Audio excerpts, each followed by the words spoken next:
No, well, okay, we're almost to the end of this amazing day. Thank you so much for staying, and I hope you're enjoying all this stuff. That was an amazing seminar. Thank you, Philip, for doing foams, airs.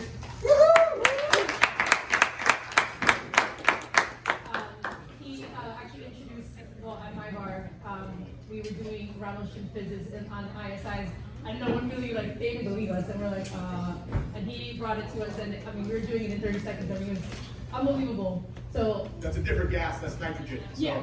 So nitro out of ice is awesome, and thank you guys because you guys fucking crushed it. Yeah, it was awesome. So learn all that, take it to your bars. I mean, people get excited about foams and things like that.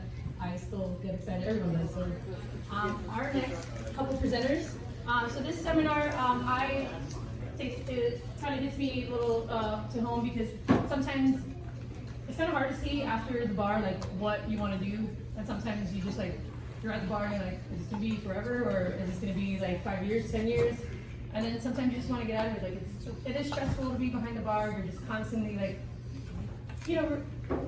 it's stressful being behind that bar. You have to be smiles all the time and stuff like that. And I do believe that when we're behind the bar, we need to start looking at what attributes that you have that can help you lead your way outside the bar if that's something that you're interested in.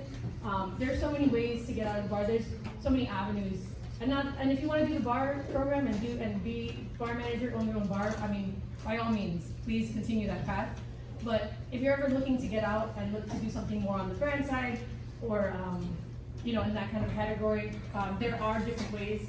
I was not aware of some of these pathways that you can take, and so I brought 3 people here who have all had different pathways, all whether started behind the bar or whatever, and they'll go through it.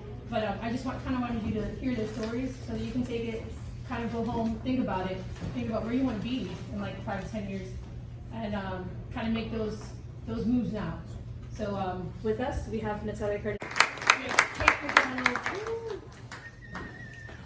Say your name, I'm sorry. I'm telling you, Clifford. Scott Clifford. I'm gonna come up here. Sorry. So all 3. This is actually kind of like a umbrella of Breakthru. They all work for Breakthru in some way, fashion, or form, and I'll let them go into that. But we will start with who wants to start first? Natalia. So we'll just start with. You want me to just give my resume? Well, no, just kidding. I worked at 12 bars. In 1998. Started on Thursday. No. So I'll put this whiskey down right behind me. So professionally, I think like most people, I started bartending in college, and then I worked and I got a degree, and I'm like, I have a degree now. I'm gonna go do degree things, and that didn't work out. And I ended up working in different places. I came running back to South Florida, and then when I came back to South Florida, I took bartending a lot more serious. So I started attending Portland Cocktail Week, right? I started reading cocktail books. Because at the time, there really were no mentors. We talked about David Ortiz, etc. This was years before even USBG was a thing in Miami. I was still shaking Manhattans, right? I had no idea.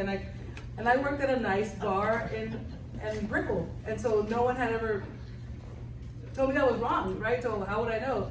And then you go to Portland Cocktail Week, and I'm like, oh my God, I'm bartending at Denny's. I have no fucking idea what I'm doing, right? And so you take that back, and so my bartending career, I tell people, I'll be 39 in 2 days. I started bartending when I was 18, right? And so in Miami, I was very happy. I bartended hundreds of places. I met my husband at a bar. He was a line cook. I was bartending. It was, a restaurant made in restaurant heaven. And I was happy. I was full-time bartending at a hotel, the Lowe's at the time. I was on the board for USBG Miami at the time. I had dogs. I had a full life. And somebody was like, hey, you should try to be a brand ambassador. I'm like, oh. And then somebody approached me and was like, do you want to apply for Grey Goose? You could be the Grey Goose ambassador. I'm like, I don't like vodka like that, right? And so I really was like, nah, I'm good. And then they could see my hesitation because it's all I had known for so long, right? I tell people I've worked high-end places, right? I would fillet fish. I've served 2 presidents. but I also worked dive bars. I worked the corner that we did last call at 8:30, 8 in the morning. And I wouldn't get home till 10:30, right? Like I've done it all. So I started really transitioning, I guess, out of the bar. I got a part-time job with LeBlanc as an ambassador because it was just enough commitment, right?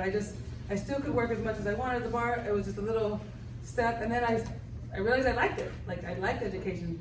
And then from there, I remember the only reason I got an Instagram was because LeBlanc basically made me, because I was not one of those people. I was like, do you take pictures?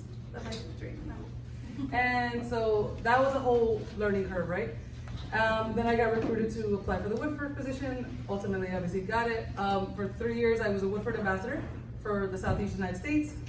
And then I applied for the Brown Foreman position, so now I went from obviously bar to marketing, advocacy, education, to now I'm a supplier. And so we'll explain what all of those mean. So I work with Brown Foreman, and with that I work very closely with Breakthru. So that's where I'm at now. My current title is Emerging Brands Market Manager. So like the joke was, like you saw me, the ones that were here all day, like I was in the bag all day working. Like I tell people, remember when you saw movies like Cocktail or whatever, Coyote Ugly, right? I saw an inspiring movie, Cocktail, like Coyote Ugly. And people think that that's what bartending is, but then like they don't see inventory, they don't see deep cleans at the bar, right? They don't see like, oh shit, I gotta check this in, I gotta make sure it's, gotta change the keg. That's what you don't see about supplier life. Like I'm on emails, like making moves all day, right? And like I take it with me. So that's a learning curve, so that's exciting. So now my job is commercial sales. So yeah, that's my quick story in a nutshell. Okay.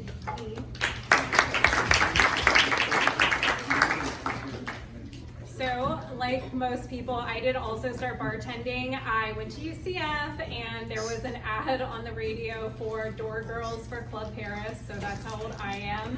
And I had remembered that I knew some people a few years ahead of me that were bartending in college and they were making so much money. So I was just like, well, I don't want to go work for I think minimum wage was like $4 an hour, $5 an hour. I was like, well, that's garbage money. True story. So I went to the club, I interviewed, and within a month, I had basically realized that as a door girl, I was meeting everyone coming into the club, and we were open on a night when the other clubs weren't, and I started meeting the other owners, and they're like, oh, come be a door girl. And I went to the interview and I said, I'll come work here, but only if I'm a bartender. And he said, do you know how to bartend? I go, no. And he was like, you can start in the front room, and once you get your sales to $2,000, we'll move you inside. I was like, perfect. And then kind of the rest is history. I bartended my way through college with the goal of going to law school. I graduated in 2009, so jobs were really fun back then. Yeah. It was great times. Yeah. First recession. But you're sucked. Massive recession. First one. Yep. My first recession. We're heading into my second. It's exciting times all over again. So jobs are really hard to come by, but my whole goal was not to end up back living with my parents. I really wanted to stay independent and keep moving forward. My first job was in IT sales while also still bartending, so I was working like 90 hours a week. My company collapsed in on itself, and I made the decision to come to Miami. I told my parents it was to pursue law school in a more serious fashion in a serious city. It was true, but I continued bartending. I transitioned from nightclubs to restaurants. I found out that I didn't want to stay working till 7 or 8 o'clock in the morning, so that's when I went to restaurants, and I started, like Natalia, realizing Long Island's and sex on the beaches. There was a lot more to bartending than that. And I really ended up falling in love with just the stories and the history, but I didn't really know how to full circle this for years. So I did end up working as a paralegal for a couple years, and I was pursuing law school. I took my LSAT, applied to schools. At the 11th hour, I panicked when I saw the debt that would come across and be my responsibility, and I really started asking myself, I had worked for lawyers now for a while, and every lawyer I met was miserable. I was working in bars, and every lawyer was like, oh my gosh, don't do it, get out while you're still ahead of yourself, don't take on that debt. But I started meeting people like Scott, people that worked in positions in distribution, and they just seemed to have a really cool job. They were like sitting at my bar, they got to have a drink if they were having a stressful day. And I was like, this feels more like my kind of animal. Like I really don't want to pursue law. So that's, you know, I waited until I got interviews at distributors to tell my parents. So if you're gonna do something that chaotic, like, you know, have something lined up. But it took me a few distributors to kind of find what fit with me, because kind of like her, I was really uncomfortable to take a step out of the bar because my bartender friends were like, you're crazy, you're gonna take this massive pay cut, you're gonna have to like wear a suit and like carry a briefcase. You're gonna have to wake up early, which, you know, the waking up early was true, the rest really wasn't. But I decided to do it anyways because what I really wanted was more stability, and I wanted, you know, just more long-term opportunities and trajectory. And back 10, 15 years ago, bartending, I didn't feel as a woman, it was a struggle just to get the night shift. You know, if you've worked restaurants, you know how hard it was to go from day shift to night shift. It was usually a man's bar at that point. And, you know, I had some friends help me get interviews with distributors that I had been chatting with, and worked for Winebow for a number of years, which was a really great company. Dipped my toe into the supplier world with Leger, ended up going back to Winebow because a better territory opened up. And now today I am the Florida State Manager for Chatham Imports. So I handle everything we do for the state of Florida when it comes to distribution, relationships, trade, events, you name it. It all falls under my umbrella, you know, shipping containers and POs and pricing and incentives and programming. So it's a really big job, but it's a really cool job because I get to learn a lot. But I will encourage, you know, if this is a kernel that you're thinking, because I know, you know, our Instagram reels are really our most fun moments. You're not seeing me at a hotel in the Panhandle at 2 o'clock in the morning, like, where is this container from Italy, stressing me out. So there are highs and lows, but it's also really rewarding at the end of the day, and I still get to connect with people. I always say, like, I got these opportunities because I had really great mentors and frankly, men that helped me along the way, that told me about opportunities, encouraged me to apply, figured out what skills I had as a bartender that would translate to an interview, and, you know, talk to us, take us out for coffee, a drink, whatever. You know, we're more than happy to tell you, even if it's just something you're like, maybe in the next 5 years I might have an interest in doing this. Because, you know, I've worked kind of in every tier of the 3-tiered system at this point, and they all have their pluses and minuses, and it is a change, but I don't regret it for 1 second, because it's brought me all kinds of friends and close relationships, and I just gotta get closer to him too, so I'll let you go now. You gotta keep all your suppliers at bay. And I'm like, hey, Scott, let's have a meeting. What's up with my numbers? So my name is Scott Clifford. I am currently a field sales manager for Breakthru Beverage. So essentially, I am your rep's boss. All right, you can think of it like that. You're Alex Alfonso's boss? No, He has a no. boss? No, He doesn't have a boss. he's not a rep. You got it right. Alex is on his own little island. Yeah. Very unique Definitely has a boss. stratosphere of Breakthru Beverage that Alex gets to inhabit. He's a very special human. Yeah. So yeah, no, I'm very lucky. You know, I owe my entire life to bartending. I came up on the West Coast though, in Oregon and California. Yeah. So I kind of got thrown into, you know, the craft scene immediately because of that. But I was bartending my way through college a bit, and it was fucking around, you know, not taking it too seriously. Then I worked in Portland for a bit and started, you know, still just like, oh, you know, I'm just doing it, it's fine. And then I was very lucky to get a job in San Francisco working for a gentleman by the name of Kevin Diedrich. He owns a couple bars up there now. And he is just, you know, one of the most well-known West Coast bartenders, not only West Coast, but, you know, in the country.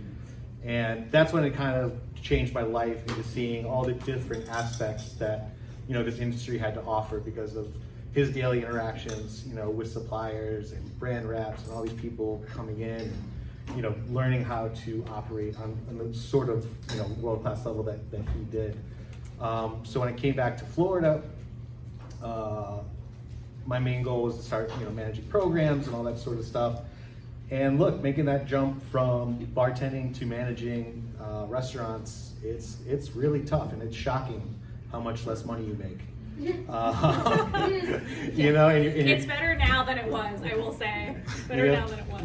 You're cashing out, you know, your servers and your bartenders. You're like, I learned today you should not talk about what they make. no. And if you ever become a manager, never do the math on how much you make per hour. Okay, just leave it alone. Yeah. Where were you a year ago? What's that? Where were you a year ago? No, a year ago I was still with Breakthru. Thank you. Ever heard? Oh, yeah. Seriously, it's sad, right? Don't do the math. It's okay. But you know, I think it's one of the most important learning things you can do, as you know, if you have goals to progress, either, you know, as a bar owner, or if you want to start working towards different aspects of the business, due to the exposure, you know, that managing provides you with both distributors and suppliers. And look, I was convinced I was going to be a bartender my entire life, move on to ownership, XYZ. But you know, physically and mentally, that just turned out not to be the case, you know, for me. So my story is kind of a story in patience, because it took me a long time to finally make the jump. You know, because one thing you'll learn, you know, if you're based in West Palm, Delray, if you're in Miami, look, these companies, especially on the supplier and brand rep side, they're putting their resources into big cities, you know, and they want you to live there, and they want certain aspects and relationships, you know, to exist in those big cities. You know, at the time when I started to make this move, I was living up in West Palm. You know, I live in Boca Raton now, and that was a big impediment. You know, so I was finalist for this one job. You know, more qualified woman got it. They're like, hey, we still really love you, love you a lot. You know, apply for this one. And then an even more talented and smart and qualified woman got that badass job. You know, and then they're like, hey, still like you a lot. Apply for this one. Oh man, you don't speak Spanish. Never mind. Take it. And finally, you know, through all of this, they pushed me towards, you know, Breakthru for an interview as an account development specialist handling their portfolio.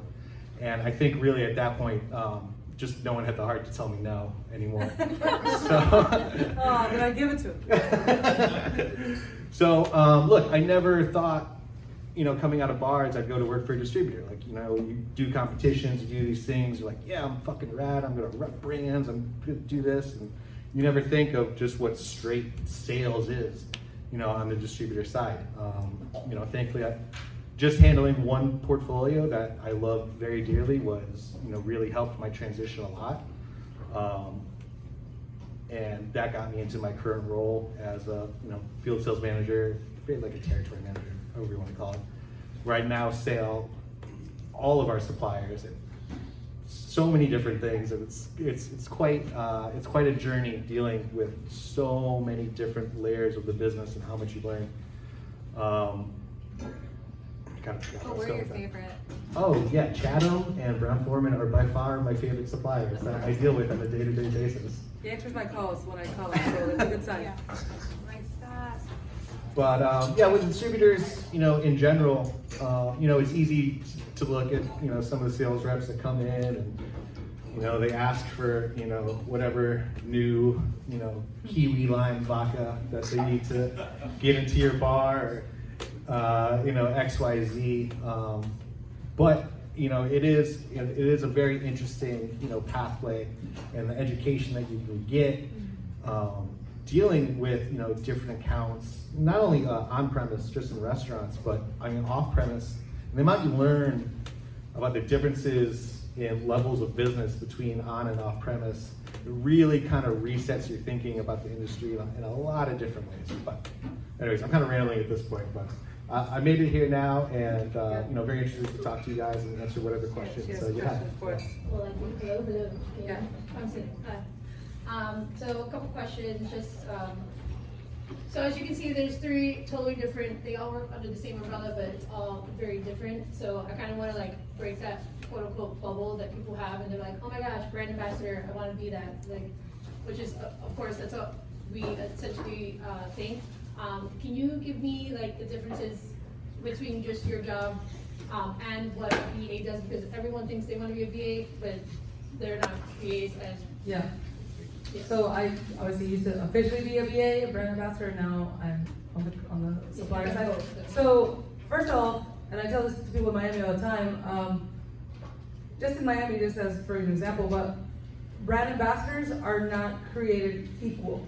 So what does that mean? Like, cause like their Instagram looks great, right? And I tell people all the time, and I always mess with Carl, cause like he was here earlier. I'm like, I'm so sorry, I fucking killed it. Like I did a great job, and you have to deal with like that on top of like miraculous friends and in the learning curve. But when I say they're not created equal, it's just like financial, right? Like budget wise, right? Like my husband is a brand ambassador. Like full transparency, like his budget is, I think 3 times as much as mine was Woodford ever was.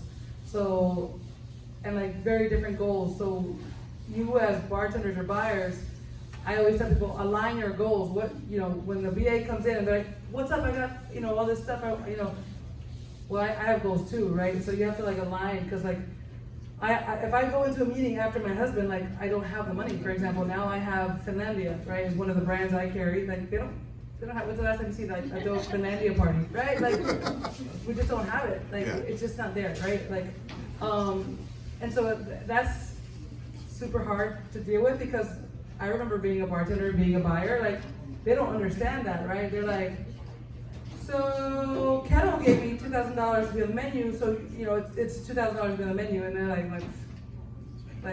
is that gonna help your margins, right? Like I'm like, how's that, like. So that's the first thing, is that, like for example, one of my close friends, Marita, right? So she works for Campari, but she has bigger brands, she has bigger budget, but she has bigger responsibilities. So her responsibilities and her goals and things that she's paid on are connected to her sales, right? So like she has a boss, and that boss has a boss, right? And they're looking at the spreadsheets, and they're like, are you checking your boxes? Did you get X number of cases sold this month? So when people call you, especially at the end of the month, like, and they have that desperate, like, because their money is on the line, right? Or their bonus. And then for me, it was weird with Woodford, like, which is like the rarity. My job was straight education. So like, I was tasked with, showing positive, right? Like, but I never had like, how many cases did you sell today, Natalia? I never got that call. Now, on this side, I get that call, right? Like, my advice just for you guys being on the side, like, if you want to be a BA, like, it's not necessarily what you think. Yeah. Read the listing, because if you don't like sales, or if you don't like social media, that might not be the job for you, man. Like, right? And I'll be completely honest, like, I get it. Some people are like, oh, it's tacky if I do that. I'm like, yeah, but you signed the dotted line. They, quote unquote, the brand owns you now, and like, you are literally a paid spokesperson for that brand. That's the other thing. Apply for a brand that you love and you want to work with. Don't be the person, because I see it all the time now, especially on this side. Oh, a tequila has an opening. I want to apply because I want to be a brand ambassador. I didn't get the job. All right. Oh, in the same portfolio, a whiskey ambassador's up. I'm going to apply for that job. And then you just be the person that applies for all the BA jobs. I have someone I know right now that was like, had set up a call with me, and like, because he wanted to apply for one of our jobs. Like we met and we talked about it. He ended up getting another job, and now on the side he saw that I have a listing 6 months later, and he wants to apply for that job. Don't be that guy. Like, it just, like you just want the title, you don't care. It's called brand slut. Yeah, there you go, brand slut. That's good. Thank you. So I mean, more of like, so brand ambassadors need to, like, it's not just, well, it's not like a wall and it just says BA. There's like her job and her title. She's more on like the sales side. She did do the brand ambassador side, but there is another element to her. Like, that's the pathway that she took, but understand that there's more to just brand ambassadorship. That's not just the only path to take. Maybe you have to go that way, but maybe you don't have to go that way. I mean, it just depends on like what's the difference is like she works more on the sales and more, Yeah. not so much, interfaces. And you got BAs more like the face for us, for bartenders. And it's fun, so like, Job description is so different. huh? Like when you read the job description, like some Oh, VAs, yeah. they have a lot more sales responsibilities. Yeah. Right, one that And they'll tell you, it was like, called brand ambassador, it looked like a marketing manager. they're like, willing to travel, you're right, I'm like, I mean, Yeah. quite to be honest, you know, because people have interviewed at Chatham, and you know, when you put up a candidate, the last thing you want it to do is make it to the owners, and then the person says, "Oh, but I don't want to sell." Because at the end of the day, whether your title is brand ambassador, Florida Right. State Manager, FSM, ADS, we all have sales goals, whether they're directly sales goals or indirectly sales goals, they still exist. And I think that a lot of people, and I had the hesitation and fear as well, because it's really hard to go out and drag a bag and sell to your friends. It is so easy to sell to strangers, because if they're mean to you, you're like, whatever, next bar. But your friends, it's really hard to have that relationship reset almost that you need to have with them when you know, become in a more like literal sales capacity. But to me, you know, when I was behind the bar, I could either be lazy and just take people's orders, but I love money, so I was like, well, how do we get them to drink Platinum Patron, and how do we get them to do this and order the steak and add dessert? All those little incidentals so that my check would go up and I get more money. Our sales are basically the same. It's, you know, but I think the benefit of me, you, him, it's we get to look at your program and say, you know, are we a fit, and is this a partnership that we're carrying on for years? To me, that's been an integral part of how I've conducted myself with not only Winebow and distribution, where it's like I had, you know, 4,000 active SKUs to sell to you, but which ones are gonna be the best fit for you and your program and your goals? And with Chatham, it's the same thing. You know, I have whiskey, I have mezcal, I have vodka, gin, I have some wine. You know, I love to sell every little thing, but if your program is not, you know, if it's a 5 cocktail menu and very focused and you have 10 spots on your back bar, it's okay, well, what sells best, what excites your team, and what's gonna work best? And I think if you have kind of like that wheelhouse mentality and not a like, oh my gosh, I don't wanna sell, you know, I think you can approach the jobs differently. So yeah. Yep. Do you have anything to add? And so I'm actually gonna give you a different question, just because I think we touched a good amount on the brand ambassador and like the differences between your jobs and like Yeah. sales and everything. So just know that it comes with the package, like you can't skip it, it's there. So You can't have the dog without the dog shit. Yeah. That's my favorite way to say it. So Scott, for you, I was gonna say, so, you know, now, you know, if someone's ready and interested to go to the bar, to the next step, like what are some practices that you think that should be kind of taken, like should be doing now? Like what should we be doing now if we want to take the steps, per se, to your job, to your. If somebody wanted to apply to Breakthru tomorrow, Yeah, without a doubt. Like I already stepped on. I can't suggest enough. You know, again, plan for it a little bit, but make that switch to management in some form or fashion. If you can become a bar manager and keep your shifts, or some sort of dual function, if you have to do that financially, I just think that's super important, not only for your knowledge base, you know, for your interviews, but your networking. And then, you know, I mean, obviously leading to that, it's networking. It's showing up to stuff like this, talking to people, going to competitions. But you're not going to be in every competition. Like, you're going to be in a couple if you want to, or just go network, talk to people. That's the only way you're really going to know, you know, what opportunities are out there. And don't be scared, you know, to, like, I've gotten in this habit for a long time, even when I was a bartender. I look at jobs every single day. And not to apply, but just to see what's out there. And, you know, because I was, you know, unwilling to take no for an answer, but what you learn in these interviews when you get them the first time is, you know, pretty priceless, you know, because it's going to take more than one time, most likely. And so taking that information that you get from the interview process, because these corporate interviews, man, they are different. There is a whole process to them. You know, with Brown Foreman, it's called the STAR process. Breakthru basically uses the same exact thing, just not quite as rigid. So it's situation, task, action, and result. So then they sit there and they ask you, the most wordy question of all time, which basically, if you like sit there and listen, it's just like, how do you deal with a bad customer? You know, Yeah, but they yeah. add 7,000 words to it. That's the time So, when. yeah, so you have to answer it with the situation you're in, the task that you know gave yourself or someone else or whatever, the action you took, and the result. And learning how to interview in these scenarios, it is a skill. And I only got good at it having to do it 25 times. And then even really not that long ago, I absolutely bombed them, which was insane after the amount of times I've done it. So, so keep progressing your resume. If you have a job, we'll get you certifications. If you can move up to management, network as much as humanly possible. And then ultimately you gotta look for and make the effort and apply to these jobs. And if it doesn't work out the first time, you just gotta take those lessons and apply them to the next scenario. Same question for you. For me, I would definitely say, start your resume now, have people look at it. If there are people, regardless of their industry, I always, before I apply for any job, I have about 5 to 7 people now that I'll send out my current resume to before I will send to that employer. Because they will all catch different things. They'll all say, why didn't you highlight this? Why didn't you highlight that? There's a real skill to your resume, and it's really, really important. Oftentimes the person you interview in front of has never looked at it, but it is the gateway to that conversation. Really network, like he said, I can't stress it enough. A lot of the jobs for companies my size and smaller, we don't post our jobs on LinkedIn.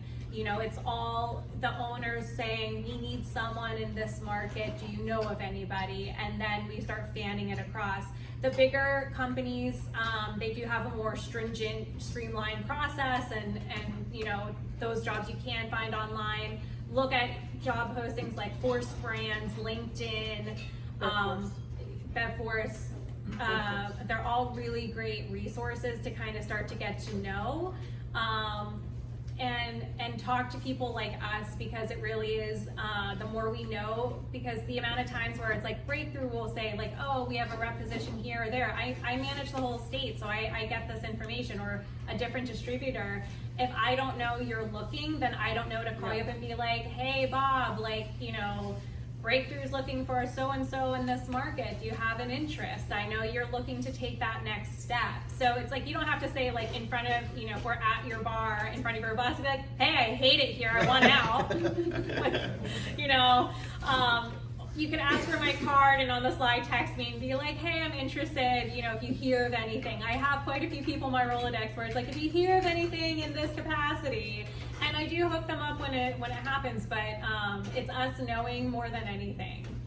So that's my takeaways, because networking is what got me to this position today. Awesome. And then we'll do it quickly for you. Oh, and then I'm gonna open it to the board, or to the floor. I'm gonna echo, obviously, my panelists' comments. But yeah, be your own cheerleader. Nobody reads minds, right? So even as a brand ambassador, even as a bartender, let it be known what you want, right? Because like Cate mentioned, people will speak your names in rooms of opportunity, and that's what you want. Also, tying into that, don't be a dick. Yes. See? Yeah, you guys know what I'm fucking talking about. Don't shit talk brands either. Yeah, don't shit on brands, because I heard Never know who you're talking to. right, but I've seen positions like ADS position or something like that, or and they're like, oh, what do you think? I'm like, oh, I think so and so from this bar. Oh no, fuck that guy. He was really rude to me one time 6 years ago, and you're like, whoa, right? Relationships, impressions matter, right? We all in this room, like 6 degrees of Kevin Bacon, right? I'll be like, hey, this person used to work for your company, they're applying for this job. What's up, Philip? Do you know anything about it, right? Things like that. So, never burn bridges. You never know, where you're gonna need to cross. They will be your boss one day. Yeah, for sure. but yeah, that's my 2 things. Be your own cheerleader, and don't be a dick. All right, one last question for me, and then if anyone has any questions, get ready for them. Sage words of doing it. wisdom. I would say something you wish you would have known But like, I mean, I'll use 5 years ago, or I mean, if you want to use something you wish you would have known before getting into your position that would have maybe helped you. Ooh. And I guess it's like a. Yeah. I mean, I love my job, if you can tell from my gram. But honestly, and I told Carl this when I was passing the proverbial baton. I go, make time for yourself.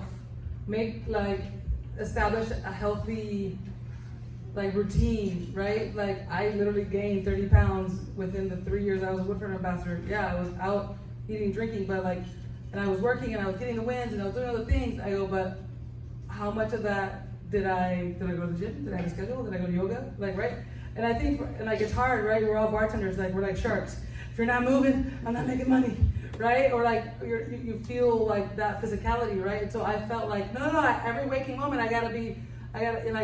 the thing with being a brand ambassador, you are always on, right? Technically, even to this day, I got promoted in January, right? We're in October. I'll still walk into places and they're like, Woodford. I'm like, oh, I did a good job. But I'm like, no, now let's talk about a Forester, right? But what I wish I would have done is learn how to establish boundaries. You don't have to go to everything. You don't have to do everything, right? And then establish some kind of a healthy routine. Because now, I'm doing it, and I'm obviously older and all these things, and I'm like, man, I should have just done something at the beginning. I wish I would have had more patience. And that the money will come. I was so anxious. I was so nervous that I had made this massive mistake leaving bartending.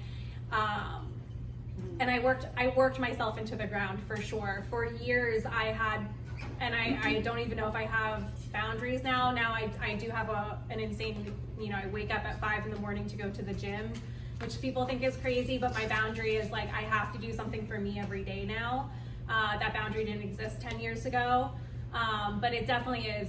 I just wish I would have been kinder to my younger self, in that, that I was working hard, to trust the process, to believe my managers when they were telling me I was doing a good job. I was like, but I could be doing a great job, right? They're like, you are doing a great job. I'm like, but a great job. It was a lot. Being in distribution is a lot. It does take a really intense, your first couple years are really intense. It's a huge time commitment. But if you're married, if you have children, if you have a life on the outside, it is important to still have that connection. Because I walked away from a relationship to continue focusing on work, and I honestly don't know if, there's ways to do both. And I don't think we talk about that a lot on our side. Yeah, the opportunity cost. What did you give up, right? Health, relationship. To circle back to the earlier point that Cate made. That's so funny, Scott. I wish I had my resume designed earlier than I did. It really is important. Just a small little tangent on that. My first interview cycle that sent me on this whole thing, this woman who I originally interviewed with, she just goes, I just loved the header of your resume so much, and then you went to Oregon State, and then my brother-in-law lives in Oklahoma, but Alaska Airlines flies there, and they have this Oregon State branded plane, and I just thought it was the neatest thing. Awesome. That's how I got this opportunity? Perfect, I'll take it. And then, I had another point I wanted to bring up that was way better than that. I used Fiverr to do my resume. Oh. Wow. What's Fiverr? Ooh. Oh, you're too young to know. I'm not that young. I know what Napster is. I use Napster. So, Fiverr's great. I use it for graphic design stuff. I need a pinch super quick. It's basically you can hire people to do anything. Yeah. Hire somebody with a specialty. So at the time, I don't know if you guys know this, if you ever apply, they say apply online. It's called keyword optimization. Raise your hand if you've ever heard of that. Yes. Yeah, exactly. Not most people. So what happens is, depending on the vocabulary you're using, there's that one woman in HR reading this shit, right? If we all apply for a job.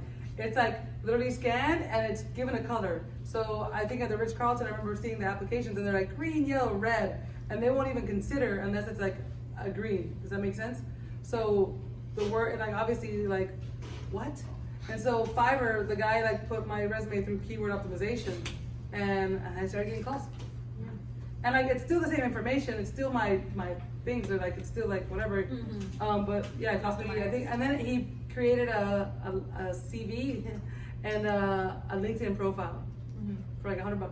So and like unlimited edits and like free. All right. Well, I think we have some questions in. You want to start? Yeah, so when you're leaving the bar, like what was a habit from the bar that proved to be an asset to your first transition, and what was a habit that proved to be a bad part of your first transition that you had to like unlearn? Good question. Go ahead. Yeah, I'd say the habit that carries over the most is, you know, obviously as a bartender, you don't think about it on a day-to-day basis, but you are in sales every single day. You have a sales position. And being able to deal with strangers and pitch them stuff, if you think of it that way as you walk into some of these pitches we have to make, it's you know, it's different, but not really, you know, it's just at a different scale. And then I'd say the habit that didn't carry over is, as a bartender, your friends are your best customers. On the sales side, all my best wins have come from new relationships. Yeah. You know, I've got a couple okay ones with my friends, but legitimately, you have to go and build, you know, these new business relationships, and you cannot count on your friends to come through for you at every turn. You know, you can't be like, hey, bro, do me a favor, do me a favor. Like, A, those favors run out super quick. B, they're annoying. C, they don't have the same payoff as building genuine business partnerships, you know, outside of that. For me, the most important thing from bartending was my grit. It really proved to be life-changing for distribution. I was able, you know, I think the great thing about bartenders is like, you're in this like very high stress, fast-paced environment, and you're able to, you know, if you've watched on Netflix that one where they do the behind the scenes of 11 Madison Park, and he says, you know, on top we have to be the swan and below you don't see the feet. And that's really, you know, what bartending was to me, where it's like they can't see that the kitchen is literally on fire, the head chef has just quit, you're out of lime juice, but you have to make 10 margaritas, you know, you just smile and you figure it out, you know?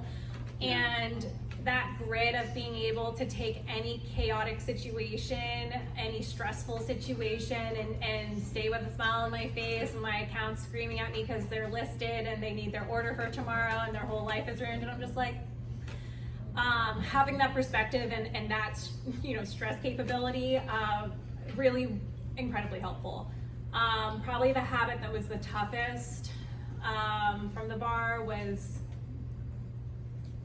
I mean, it was definitely like the early mornings. That was really tough, kind of, you know, getting used to having to drive places and just kind of like the logistic-y parts of the job that I wasn't used to. You know, now I had to be responsive to a computer and a phone almost 24/7, where at the bar I could just kind of, you know, once my shift was done, I was done.